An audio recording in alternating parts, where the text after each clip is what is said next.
என்ன செய்யும்? தோல்வி என்பது மனிதனுக்கு வந்தாக வேண்டிய ஒரு விஞ்ஞான அனுபவம். ஆனால் தோல்வியை புரிந்து கொள்கிறவன் ஞானி, துவண்டு போகிறவன் அறிவிலி. தோல்வியை புரிந்து கொள்கிற ஞானிகளாக நாம் இருப்போம். கழுத்திலிருந்து தங்கம் இருக்கிறது. கழுத்தில் இருந்தாலும் அது கழற்றி வைக்கப்பட்டாலும் தங்கம் தங்கம்தான். பதவியில் இருந்தாலும் இல்லாவிட்டாலும் சேகர் பாபுவின் செயல் சேகர் பாபு. கழுத்திலிருந்து கழற்றப்பட்ட தங்கம் அடகுக்கு போகிறது என்று கருதினால் அது பிழை. கழுத்திலிருந்து கழற்றப்பட்ட தங்கம் அடகுக்கு போட போகவில்லை, புடம்போட போகிறது. இன்னும் மெருகு கூடி இன்னும் ஒளி கூடி வரும் என்ற நம்பிக்கை எனக்கு இருக்கிறது. நண்பர்களே, நான் எண்ணி 20 முதல் 22 நிமிடங்கள் உங்களோடு உரையாற்ற வேண்டும் என்று விரும்பி வந்திருக்கிறேன். இந்த 22 நிமிடங்களும் உங்கள் கண்களும் என் கண்களும் ஒரே புள்ளியில் சந்தித்துக் கொள்ளட்டும். உங்கள் இதயமும் என் உதடும் அருகருகே இருக்கட்டும். உங்கள் செவிகள் என்னுடைய ஒலியோடு கலந்திருக்கட்டும். உங்கள் கை தொலைபேசிகள் மூடப்பட்டிருக்கட்டும், காதுகள் திறந்திருக்கட்டும். உங்களோடு மனம் விட்டு சில செய்திகளை உரையாட வேண்டும் என்று விரும்புகிறேன். நண்பர்களே, கலை என்ற சொல் தமிழில் மிக பழையது. கலைஞன் என்ற சொல் தமிழில் மிக பழையது. அதுவே அன்விகுதி அல்லாமல் அருவிகுதி போட்டு கலைஞர் என்று சொன்னாலும் அந்த சொல் 2000 ஆண்டுகளாக தமிழில் தமிழ் நெடுங்கணக்கில் கையாளப்பட்டு வந்த சொல். இந்த பழைய சொல்லுக்கு 20ஆம் நூற்றாண்டில் ஒரு புத்தம் புதிய மின்சாரத்தை பாய்ச்சியவர் கலைஞர். அதுவரைக்கும் இல்லாத பொருள், அதுவரைக்கும் இல்லாத வேகம், அதுவரைக்கும் இல்லாத உயரம், அதுவரைக்கும் ஆளப்பட்டிராத சொல் கோவை. கலைஞர் என்ற தனி மனிதனால் அந்த சொல்லுக்கு பெருமை உண்டானது. கலை என்று சொல்லி பாருங்கள், அதில் பெரிய எழுச்சி இல்லை, ஒரு பொருள் அவ்வளவுதான். கலைஞர் என்று சொல்லி பாருங்கள், நாதசுர கலைஞர், இசைப்பாட்டு கலைஞர், வாய்ப்பாட்டு கலைஞர், கல்கலைஞர், சொல் கலைஞர் என்று கலைஞர் என்பது பொது சொல்லாக பயன்படுத்தப்பட்டு வந்தது.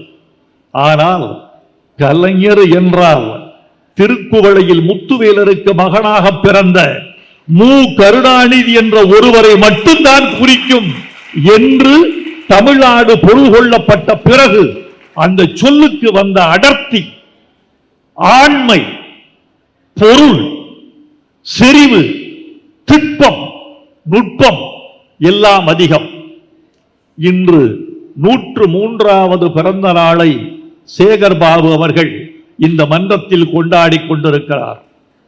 நீங்கள் எல்லாம் நினைத்துக் கொண்டிருக்கிறீர்கள் கலைஞருக்கு புகழ் சேர்க்க வந்திருக்கிறோம் என்று. அப்படி நினைத்தால் அது ஒரு மனப்பிழை என்று நான் கருதுகிறேன். கலைஞருக்கு புகழ் சேர்ப்பதற்காக இந்த விழா இங்கு நிகழவில்லை. நமக்கு நாமே அவர் பெயரை சொல்லி எழுச்சி ஊட்டுக் கொள்வதற்காக வந்திருக்கிறோம் என்பதுதான் உண்மை.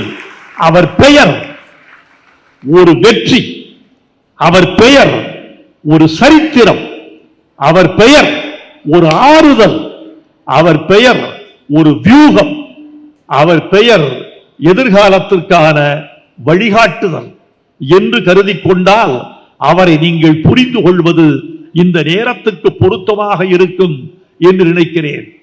இந்த இயக்கம் காணாத தோல்வியா? இயக்க தலைவர்கள் காணாத பின்னடைவா? இல்லை.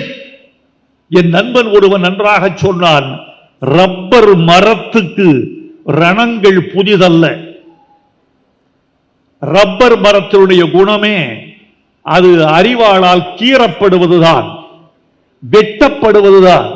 வெட்டுகிற பள்ளத்திலிருந்து ரப்பர் பால் வழிந்து வந்து பாத்திரத்தில் நிறையும். ரப்பர் மரத்தை வெட்டினால்தான் ரப்பர் பால். அந்த ரப்பர் பால் தான் நாம் பயன்படுத்துகிற பொருள்களுடைய கச்சா பொருள். எனவே ரப்பர் மரம், இந்த இயக்கம் ரப்பர் மரத்துக்கு ரணங்கள் புதிதல்ல. அது இருந்தால்தான் அது பால் வெடிக்கும் என்று நான் உறுதியாக நம்புகிறேன். நண்பர்களே, இந்த நேரத்தில் என்னுடைய ஆதங்கம் ஒன்றை உங்களோடு பகிர்ந்து கொள்ள வேண்டும் என்று விரும்புகிறேன். திமுக கூட தோற்கலாம்.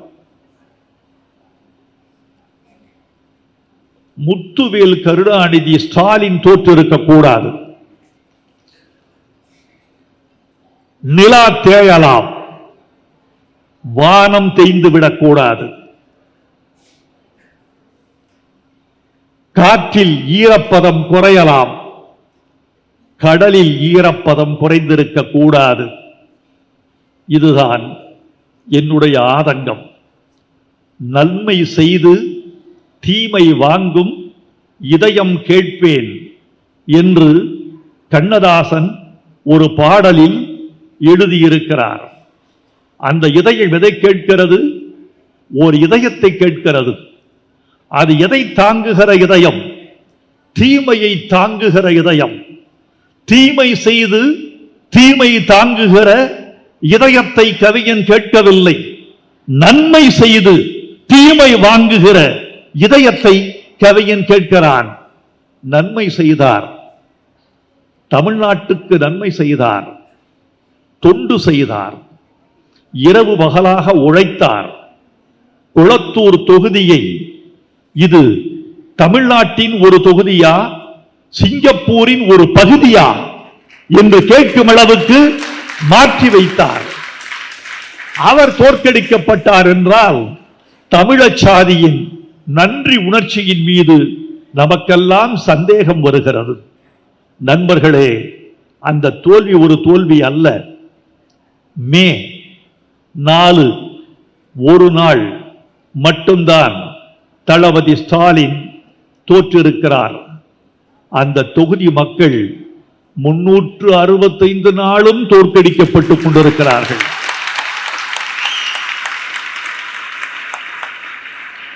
நான் தளபதி ஸ்டாலினுக்காக வருந்துவதை விட அந்த தொகுதி மக்களுக்காக அதிகம் வருந்துகிறேன்.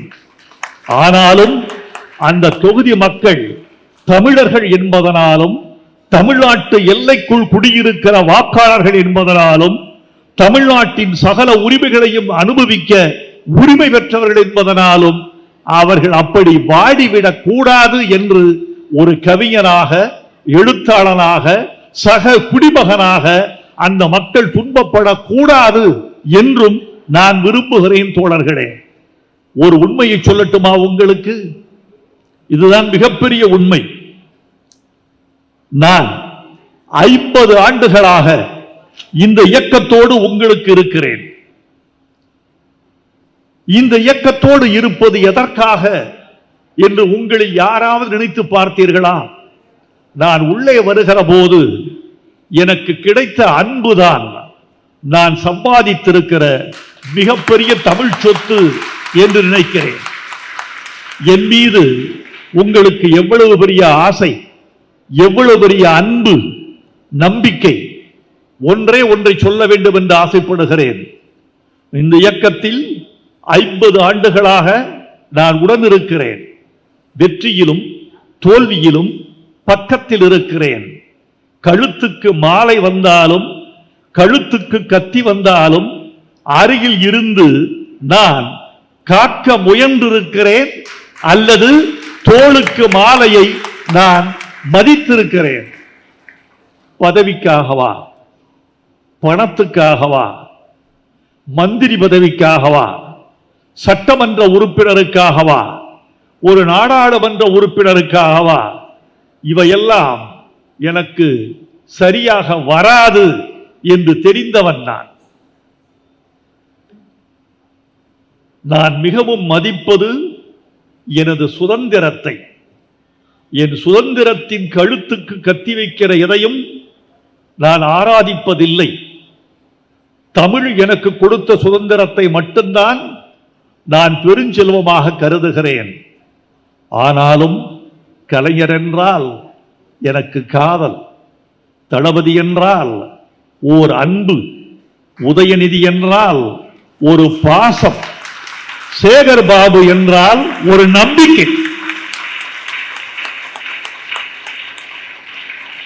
இதை ஏன் சொல்லுக, பிறகு ஏன் இந்த இயக்கத்தோடு பயணிக்கிறாய் என்று கேட்பீர்கள்.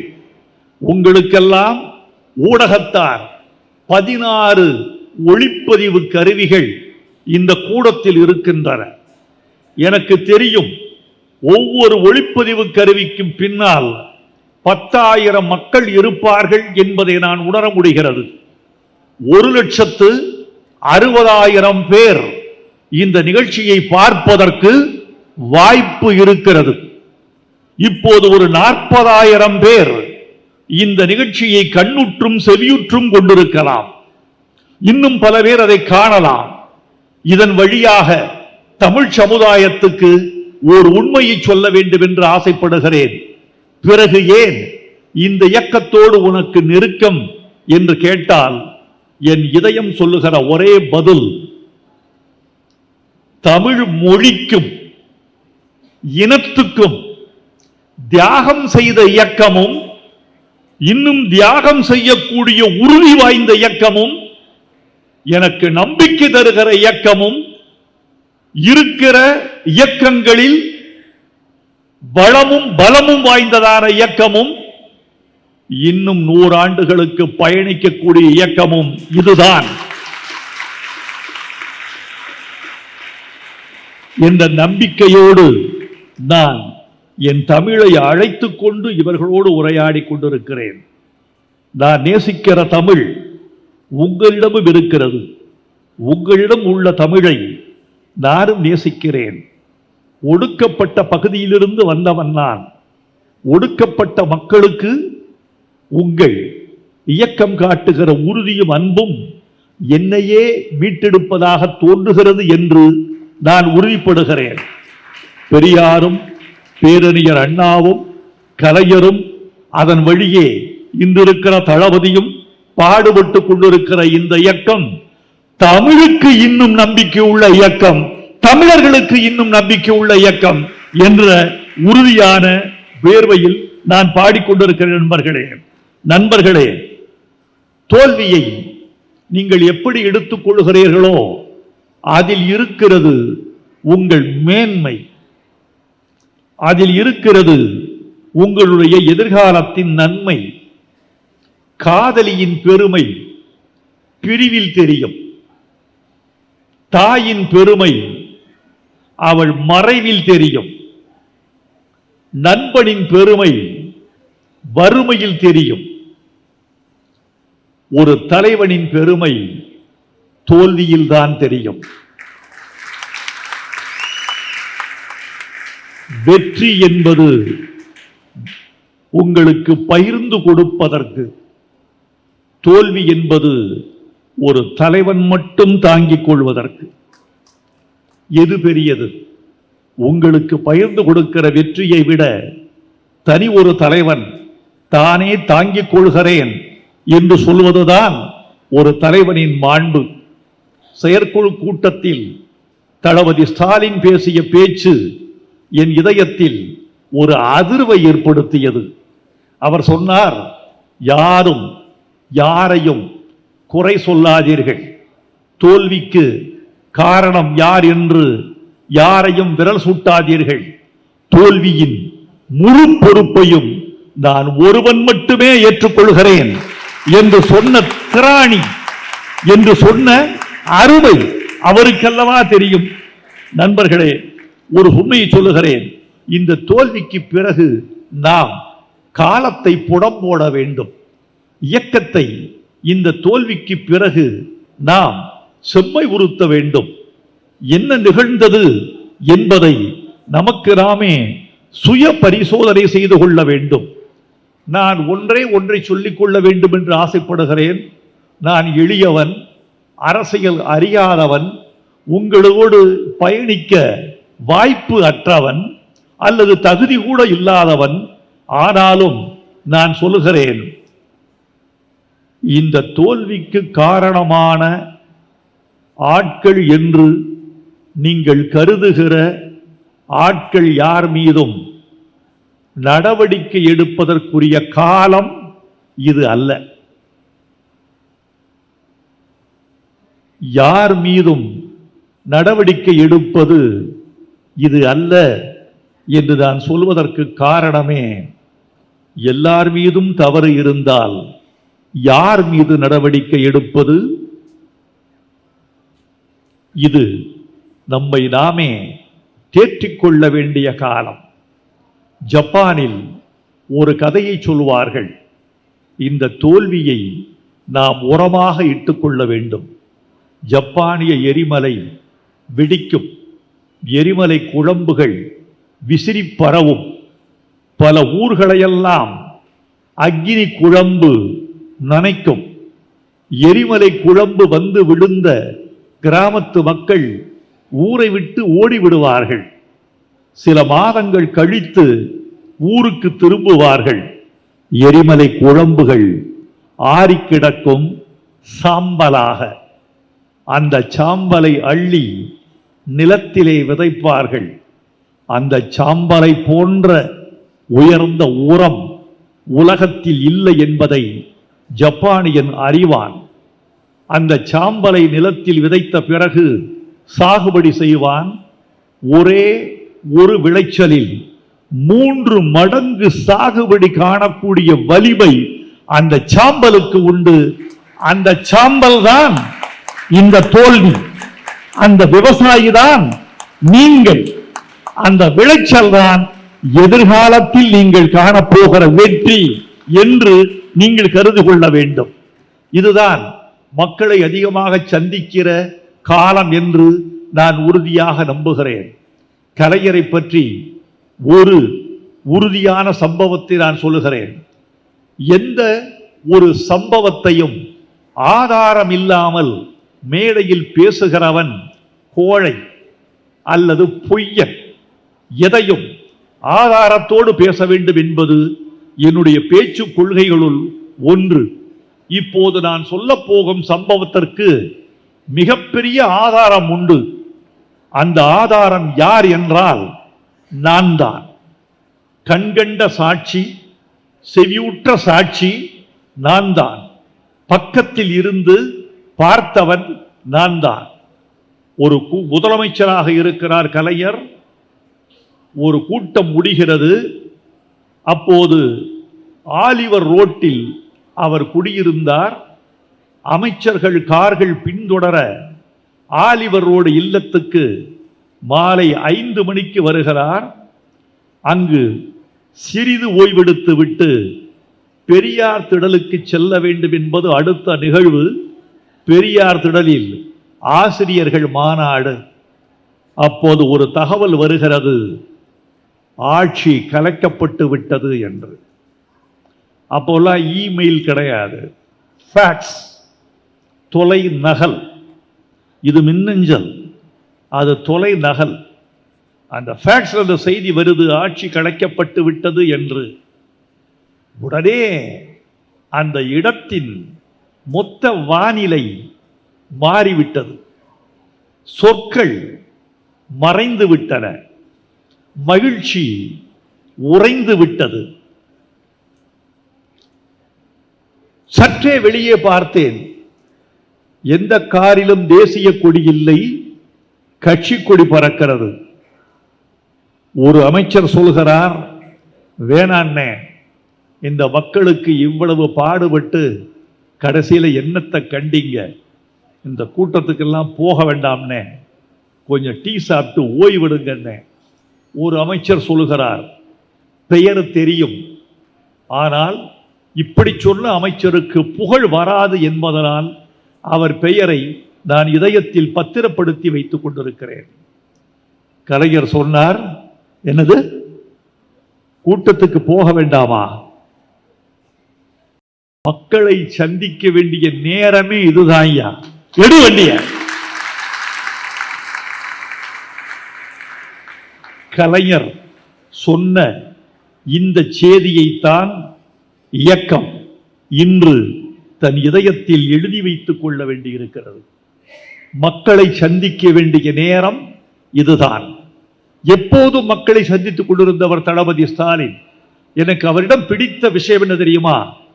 அவருடைய பணிகளுக்கு கிழமை கிடையாது, தேதி மட்டும்தான் உண்டு. சனி ஞாயிறு விடுமுறை என்று அவருக்கு தெரியாது. 17 எங்க, 18 எங்க, இப்படித்தான். நான் அமெரிக்க ஜனாதிபதியை பற்றி கேள்விப்பட்டிருக்கிறேன். வெள்ளிக்கிழமை மாலை வீக்கெண்ட் வந்துவிட்டால் தன் கோட்டை கடற்றி தூர எறிவார். ஜனாதிபதி பதவியையும் கோட்டோடு களைந்து விடுவார். அரைக்கால் சட்டை போட்டுக் கொள்வார். இன்னும் 2 நாட்களுக்கு நான் அமெரிக்காவின் ஜனாதிபதி அல்ல, நான் ட்ரம்ப். என் நாய்க்குட்டியோடு பேசுவேன், என் புல்வெளியில் விளையாடுவேன், என் பேரன் பேத்திகளோடு கால்பந்து விளையாடுவேன், மீன் இல்லாத குளத்தில் மீன் பிடிப்பேன், கடலுக்கு போவேன், படகோட்டுவேன், எனக்கு பிடித்த சாண்ட்விச் சாப்பிடுவேன், இன்றைக்கு மட்டும் சர்க்கரை போட்டு தேநீர் அருந்துவேன், மாலை இரவு 10 மணி வரைக்கும் நான் விழித்திருப்பேன், விடிய விடிய படம் பார்ப்பேன், எந்த அலுவலக தொலைபேசியும் என் காதுக்கு வந்துவிடக் கூடாது. 2 நாட்களுக்கு என் செல்போன் ஊமையாக இருக்கும். நானாக இருப்பதற்கு இந்த சனி ஞாயிறை தேர்ந்தெடுத்துக் கொள்கிறேன். உலகத்தின் வல்லரசாகிய அமெரிக்காவின் ஜனாதிபதி எடுக்கிற முடிவு. தமிழ்நாட்டின் முதலமைச்சராக இருந்த ஸ்டாலின் 24 மணி நேரமும் உழைத்தாரே தவிர இப்படி ஓய்வெடுக்கவில்லை.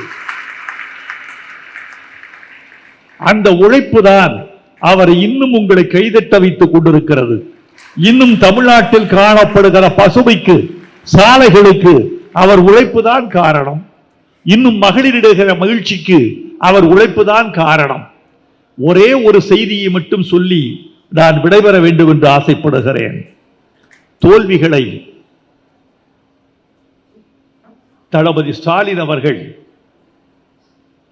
ஒரு நேர்மறையாக எடுத்துக்கொண்டால் இந்த இயக்கத்துக்கு பெரிய பெரிய வெளிச்சம் இருப்பதாக எங்களை போன்றவர்கள் நம்புகிறோம். தோல்வியில் நீங்கள் அண்ணாவுக்கு இணையாக நிற்கிறீர்கள். கலைஞர் தோல்வி அடைந்ததில்லை. கலைஞர் ஆட்சியில் தோற்கடிக்கப்பட்டிருக்கிறார். எலெக்ஷன்ல தோற்கடிக்கிறவர் யாரும் முடியாது. அவர் தோல்வியை சந்தித்தறியாதவர். அண்ணா தோல்வியை சந்தித்திருக்கிறார். 1900 சுப வீரபாண்டியன் இங்கு அழகான வரலாற்று செய்திகள் எல்லாம் தொகுத்து சொன்னார். அவர் வரலாறு படித்தவர். தமிழச்சி தங்கப்பாண்டியன் வரலாறு படித்தவர். இந்த இயக்கத்தின் வேர்களையும் விழுதுகளையும் தெரிந்து கொண்டு பொது வாழ்க்கைக்கு வந்தவர்கள் இந்த இருவரும். வீரபாண்டியனுக்கு தெரிந்த ஒரு தகவலை நான் உங்களோடு பகிர்ந்து கொள்ள வேண்டும் என்று ஆசைப்படுகிறேன். 1950 திராவிட 62 திராவிட முன்னேற்ற கழகம் தேர்தலில் நிற்கிறது. 50 சட்டமன்ற உறுப்பினர்களை வெல்கிறது. கலைஞர் உட்பட 50 சட்டமன்ற உறுப்பினர்கள். அண்ணா மட்டும் தோற்று போனார். காஞ்சிபுரத்தில் அண்ணா தோற்கடிக்கப்பட்டார். 50 சட்டமன்ற உறுப்பினர்கள் சட்டமன்றத்துக்கு செல்லுகிறார்கள். அண்ணா வெளியே நிற்கிறார். சோர்ந்து போகவில்லை அண்ணா, தளர்ந்து போகவில்லை. தன் புன்னகையை உதட்டில் இருந்து பிரித்து எடுத்து தெருவில் போட்டுவிடவில்லை. தன் உற்சாகத்தை இழந்து விடவில்லை. அண்ணா வரலாறு படித்தவர். சொன்னார், கலங்காதீர் தம்பிமார்களே, ஒரு வரலாற்று கதை சொல்கிறேன் உங்களுக்கு. ஐரோப்பாவில் கிறிஸ்தவர்களுக்கும் முஸ்லிம்களுக்கும் ஒரு பெரிய போர் நடந்தது. கிறிஸ்தவர்களுக்கு தலைமை தாங்கியவன் ரிச்சர்ட், இஸ்லாமியர்களுக்கு தலைமை தாங்கியவன் சாலடி என்னும் மன்னன். எதற்கு தெரியுமா போர்? இயேசு பிறந்ததாக கருதப்படுகிற ஜெருசலேம் அன்றைக்கு இஸ்லாமியர்களின் கையில் இருந்தது. அந்த மன்னன் ரிச்சர்ட் கேட்டான், கிறிஸ்தவர்களின் தலைவன் கேட்டான், வேறொன்றும் வேண்டாம், ஜெருசலத்துக்குள் நுழைந்து எங்களை எங்கே தரிசிக்க அனுமதியுங்கள் என்று கேட்டான். இல்லை, இது எங்கள் கட்டுப்பாட்டில் இருக்கிறது, ஒரு கிறிஸ்தவர் கூட ஜெருசலம் நகரத்துக்குள் வர முடியாது, மோதிப்பார் என்றார். ரொம்ப பெரிய சிக்கலுக்கு பிறகு போர் ஒரு முடிவுக்கு வந்தது. அந்த முடிவில் சாலடி என்ற இஸ்லாமிய மன்னன் ஒரே ஒரு நிபந்தனை விதித்தான். இந்த போரில் ஈடுபட்ட அனைத்து கிறிஸ்தவர்களும் ஜெருசலம் நகரத்துக்குள் வரலாம், தலைமை தாங்கிய ரிச்சர்டை தவிர. ரிச்சர்ட் மன்னன் மட்டும் உள்ள வரக்கூடாது, போராடியவர்கள் வரலாம். அண்ணா சொன்னார், தம்பிமார்களே, எல்லோரையும் ஜெருசலம் நகரத்துக்குள் அனுப்பிவிட்டு ரிச்சர்ட் மட்டும் வெளியே நின்றது போல 50 சட்டமன்ற உறுப்பினர்களை உள்ளே அனுப்பிவிட்டு உங்கள் தலைவன் நான் வெளியே நிற்கிறேன். அன்று அண்ணா வெளியே நின்றார். சட்டமன்ற உறுப்பினர்கள் சட்டமன்றம் சென்றார்கள். இன்றைக்கு தளபதி வெளியே நிற்கிறார், சட்டமன்ற உறுப்பினர்கள் உள்ளே சென்றார்கள். 5 ஆண்டுகளுக்கு பிறகு அண்ணா முதலமைச்சர் ஆனார், தளபதியும் ஆவார். நன்றி, வணக்கம்.